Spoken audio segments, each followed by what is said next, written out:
Good morning, and welcome back to Daily Dhamma, a letter to our children.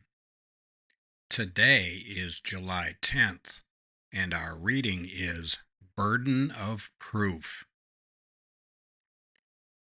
Much of the social history of the Western world over the past 3 decades has been a history of replacing what worked with what sounded good.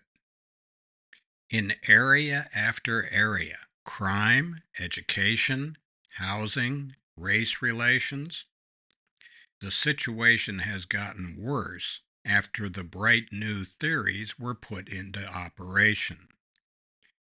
The amazing thing is that this history of failure and disaster has neither discouraged the social engineers nor discredited them.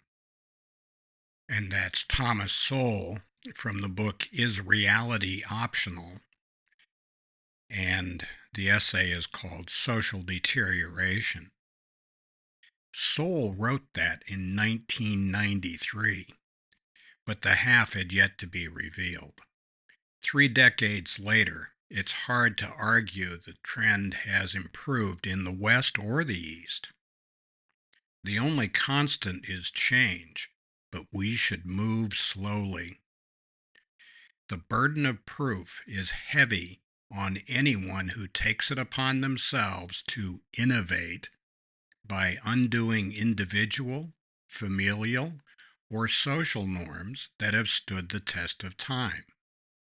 If it ain't broke, don't fix it. If you break it, you own it.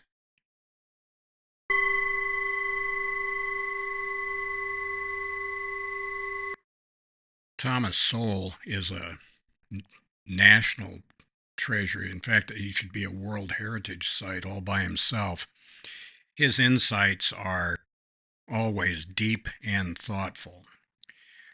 One of the tests that he used to put things to when the Good Idea Fairy comes with a new social reform plan, he's got 3 questions for the Good Idea Fairy. This is a good idea compared to what? 2, at what cost? And 3, what hard evidence do you have? And those are very good questions to ask.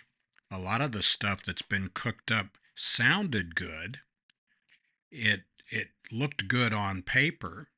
It had good intentions, but it had absolutely no basis in reality.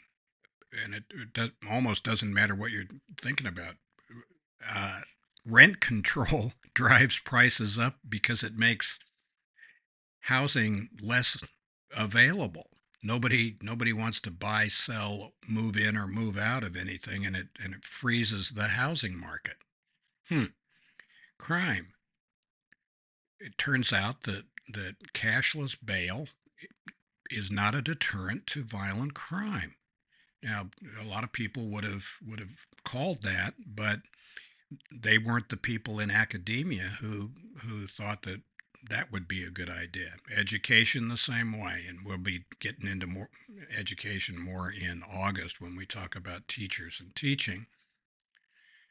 When it comes to race relations, Thomas Sowell is trenchant. He said at one time, racism is not dead, but it is kept on life support, kept alive by politicians, race hustlers, and people who get a sense of superiority by denouncing others as racists. Yeah, what he said. Within living memory, we have had livable major urban areas in the United States, in the West in general. Within living memory, we have had a cooperative effort to improve the life that we all share within living memory. What changed? What indeed? So happy trails to you until we meet again.